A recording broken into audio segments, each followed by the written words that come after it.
Best पतपेढी निवडणुकीत दारुण पराभव होताच राज ठाकरे फडणवीसांच्या भेटीला राजकीय वर्तुळात चर्चांना उधाण.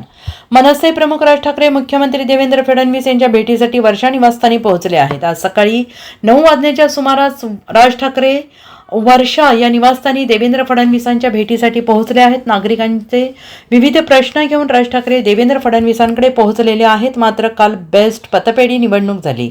या निवडणुकीत ठाकरे बंधूंचा दारुण पराभव झालेला आहे आणि आजच राज ठाकरे देवेंद्र फडणवीसांच्या भेटीला पोहोचल्याने विविध चर्चांना उधाण आले. बेस्ट पतपेढीच्या निवडणुकीत ठाकरे बंधूंचा दारुण पराभव झालाय. त्यांना एकही जागा जिंकता आली नव्हती आणि या निकालानंतर भाजपच्या नेत्यांनी ब्रँड ठाकरेची खिल्ली उडवत टीकेची झोड उडवली. मात्र भाजपाचे नेते फक्त उद्धव ठाकरे यांनाच लक्ष करताना दिसत होते. राज ठाकरे यांच्याबाबत त्यांच्या बोलण्यात सहानुभूती आणि सॉफ्ट कॉर्नर दिसून आला.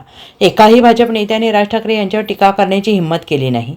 त्यामुळे भाजपाला राज ठाकरे अजूनही आपल्याकडे परततील अशी आशा असल्याची चर्चा रंगली.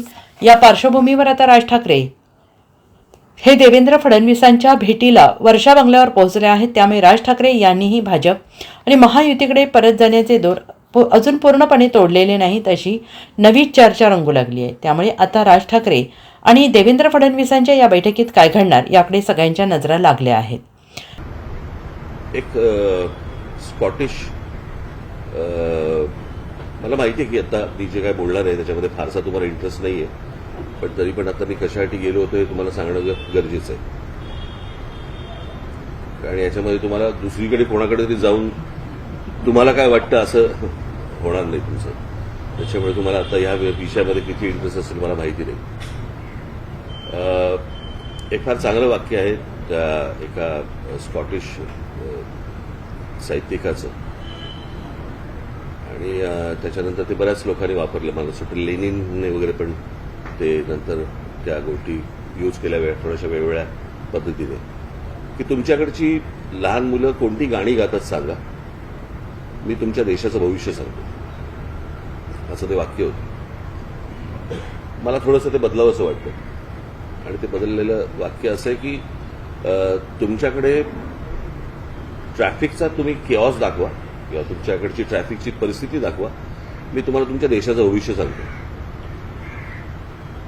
आज मुंबई ही जी शहर आहेत, खास करून मुंबई, ठाणा, पुणा, नाशिक, नागपूर, संभाजीनगर किंवा इतरही आपली अनेक शहरं जी उभी राहत आहेत,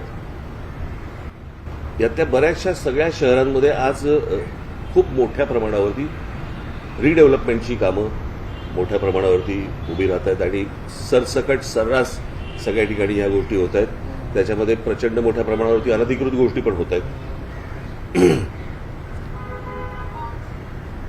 आज जिकडे 50 माणसं राहत होती त्या ठिकाणी 500 माणसं राहायला आली आहेत एका जागेत. माणसं वाढली आहेत, त्यांच्या गाड्या वाढल्या आहेत, ट्रॅफिक वाढलं आहे आणि ते सगळ्या गोष्टी रस्त्यावरती आल्यात.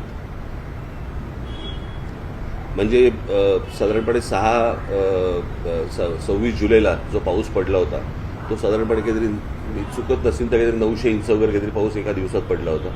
परवाचा पाऊस साधारणपणे 400 इंच वगैरे पडला, बरोबर ना. या 400 इंचामध्ये जर ज्या प्रकारचा केऑस आपण मुंबई उपनगर आणि इतर आजूबाजूच्या शहरांमध्ये बघितल्यानंतर आपल्या लक्षात येईल की रस्ते कमी आहेत, ट्रॅफिकला शिस्त नाही, कोणी कुठेही गाड्या पार्क करतायत, काहीही चालू आहे. आणि अशा परिस्थितीमध्ये याचं जर उत्तर आत्ता सापडलं नाही किंवा याच्यावरती जर समजा आत्ता काम नाही केलं राज्य सरकारने, काय झालंय, आपण कबुतरं, हत्ती आणि इतर गोष्टींमध्ये आपण इतके अडकलोय की या ज्या मूलभूत समस्या ज्या आहेत याच्याकडे कोणाचंच लक्ष नाही. म्हणजे लोकांना गाड्या पार्क करण्यासाठी म्हणून ज्या पार्किंग लॉट जे उभे करायला पाहिजेत सरकारकडनं किंवा महानगरपालिकेकडनं, काही केलेत, नाशिकला भागले, पण लोक तिकडे जात नाहीत.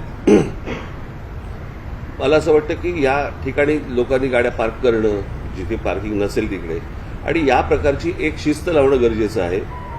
अनेक ठिकाणी ज्या बाहेरच्या राज्यांमधनं लोक आलेत, बाहेरच्या प्रदेशामधनं लोक आलेत, जे आज ओला आणि इतर टॅक्स्या आणि रिक्षा आणि सगळ्या गाड्या चालवत आहेत, त्यांना माहितीच नाही आहे या शहरांमध्ये काय प्रकारची सिस्टीम असली पाहिजे, कुठे गाड्या पार्क केल्या पाहिजेत, कुठे लावल्या पाहिजेत. डबल पार्किंग करत असतात, नो पार्किंगमध्ये लावत असतात, कुठेही लावत असतात. आणि त्या दृष्टिकोनातनं मी एक छोटासा आराखडा आज मी मुख्यमंत्र्यांना दिला. त्या प्रकारे आत्ता तिथे मुंबई पोलीस कमिशनर, त्याच्यानंतर मला असं वाटतं ट्रॅफिकचे जॉईंट सीपी अनिल कुमार कुंभारे साहेब, अशा सगळ्या लोकांना तिकडे बोलवलं होतं.